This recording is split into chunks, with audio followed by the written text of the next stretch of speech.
आपने देखा अमित शाह को? हाथ देखा कांपते हुए ऐसे? देखा? क्यों हाथ क्यों कांप रहा था? मैं बताता हूं। क्योंकि ये बहादुर जब ही हैं जब इनके हाथ में सत्ता है। जैसे ही इनके साथ से सत्ता निकलेगी, आप देखना इनकी बहादुरी कहां जाएगी। कांग्रेस पार्टी ने 14 दिसंबर को दिल्ली के रामलीला मैदान में वोट चोरी के आरोप को लेकर एक बड़ा प्रदर्शन किया। पार्टी का यह कहना है कि चुनाव में गड़बड़ियां और सरकार और चुनाव आयोग की मिलीभगत से लोकतंत्र को कमजोर किया है और इसी मुद्दे पर जनता को जागरूक करने और दबाव बनाने के लिए यह रैली आयोजित की गई है। इस प्रदर्शन में कांग्रेस के आला नेता, हाईकमान, कांग्रेस के अध्यक्ष मल्लिकार्जुन खड़गे, पूर्व अध्यक्ष राहुल गांधी और प्रियंका गांधी भी इस रैली को संबोधित की। प्रियंका गांधी के साथ साथ केसी वेणुगोपाल भी रहे, जयराम रमेश भी, सचिन पायलट भी जैसे कई वरिष्ठ नेता इस मंच पर मौजूद रहे। कार्यकर्ताओं में हौसला अफजाई किया।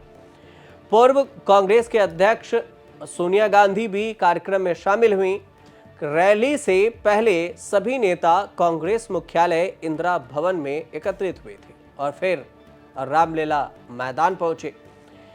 कांग्रेस नेता राहुल गांधी ने अपने संबोधन में वोट चोरी को लेकर केंद्र सरकार और चुनाव आयोग पर हमला बोला। उन्होंने सीधे तौर से कहा कि अब बच्चे बच्चे जानते हैं कि वोट चोरी के जरिए सरकार बनाई जा रही है और मेरे वोट चोरी के सवालों पर जब संसद में अमित शाह से पूछा गया तो उनके हाथ कांप रहे थे। तो राहुल गांधी अमित शाह का ये बयान सुनिए। आपने देखा अमित शाह को? हाथ देखा कांपते हुए ऐसे? देखा? क्यों हाथ क्यों कांप रहा था? मैं बताता हूं। क्योंकि ये बहादुर जब ही हैं जब इनके हाथ में सत्ता है। जैसे ही इनके साथ से सत्ता निकलेगी, आप देखना इनकी बहादुरी कहां जाएगी। मैं 30 साल से विधानसभा और संसद में जनप्रतिनिधि के रूप में चुनकर आता हूं। मुझे लंबा अनुभव है संसदीय प्रणाली का। विपक्ष के नेता महोदय कहते हैं कि पहले मेरी बात का आप जवाब दीजिए, मैं सुनना चाहता हूं। आपकी मुंसफी से संसद नहीं चलेगी। मेरे आप बोलने का क्रम मैं तय करूंगा। इस तरह से नहीं चलेगी संसद। मान्यवर, उनको धैर्य रखना चाहिए। उनको धैर्य रखना चाहिए मेरा जवाब सुनने का। इनकी एक एक बात का जवाब मैं दूंगा। ने ये कहा कि सरकार हर मोर्चे पर विफल साबित हुई है। उन्होंने आरोप ये भी लगाया कि देश से जुड़े किसी भी बड़े मुद्दे पर सरकार के पास जवाब नहीं है। प्रियंका गांधी का यह भी कहना है कि सरकार के 3 शीर्ष पदों पर बैठे अधिकारी हैं वो चोर हैं। फिर भी प्रधानमंत्री नरेंद्र मोदी इस पर चुप्पी साधे हुए हैं और उन्होंने ये भी सवाल उठाया कि जब देश की अर्थव्यवस्था दबाव में है, रुपया लगातार गिर रहा है, तो प्रधानमंत्री बोलने से चुप हैं। मल्लिकार्जुन खड़गे ने कहा कि कांग्रेस के साफ तौर से कांग्रेस ने पूछा था कि वोट कैसे और किस तरीके से चोरी किए गए, जिस पर राहुल गांधी ने सबूतों के साथ बात रखी। इसके बावजूद भी सरकार ने सच्चाई से मुंह मोड़ लिया।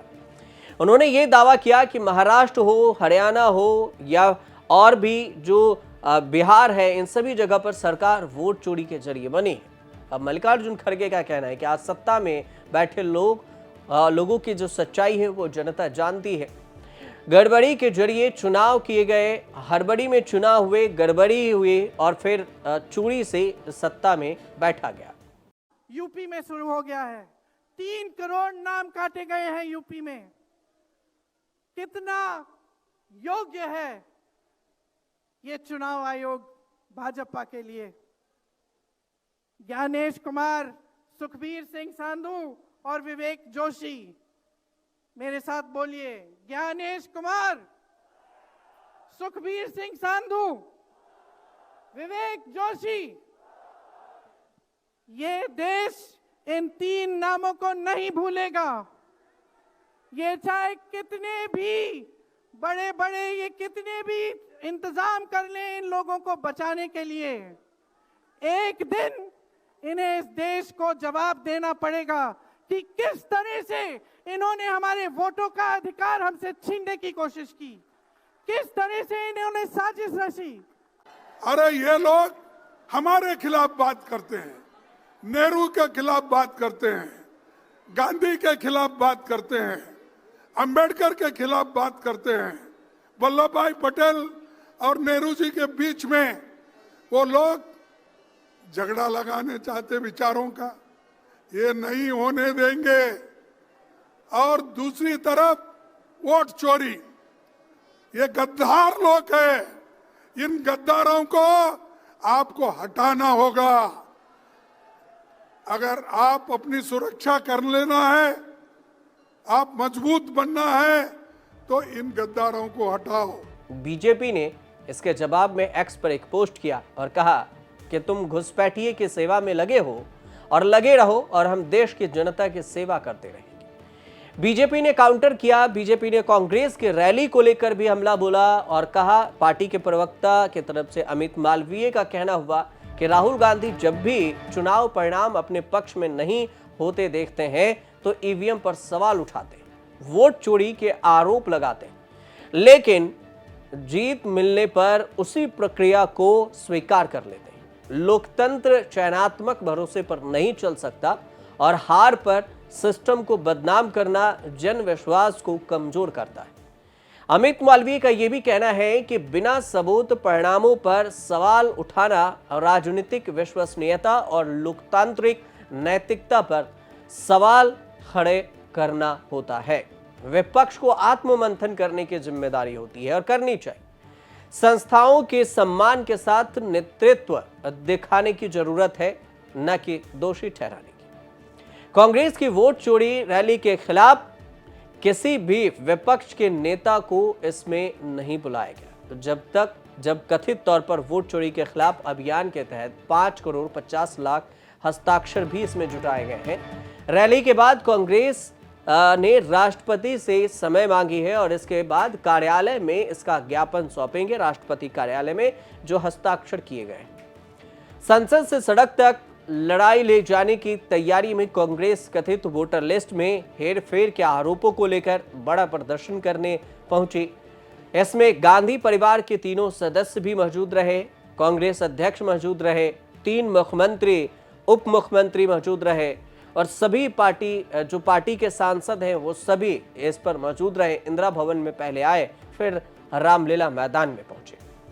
तो कुल मिलाकर जो वोट चोरी को लेकर रामलीला मैदान में जो रैली हुई है, इसे महारैली का नाम दिया गया है।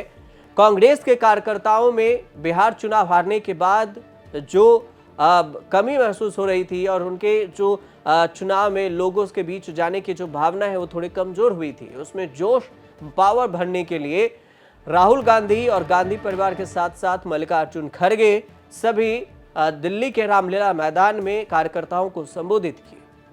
अब देखना यह होगा कि आने वाले जैसे पश्चिम बंगाल है, असम है, इसके अलावा भी जो 12 राज्यों में चुनाव होने हैं, उसको लेकर कांग्रेस कितनी तैयारी और जोर शोर से उतरती है और इसका परिणाम क्या कुछ आता है।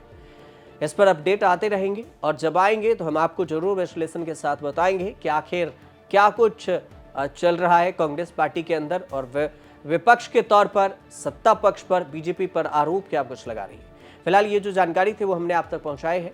अगर आपको सही लगे तो हमारे चैनल से जुड़िए, सब्सक्राइब कीजिए, शेयर कीजिए और देखते रहिए न्यूज़ तक।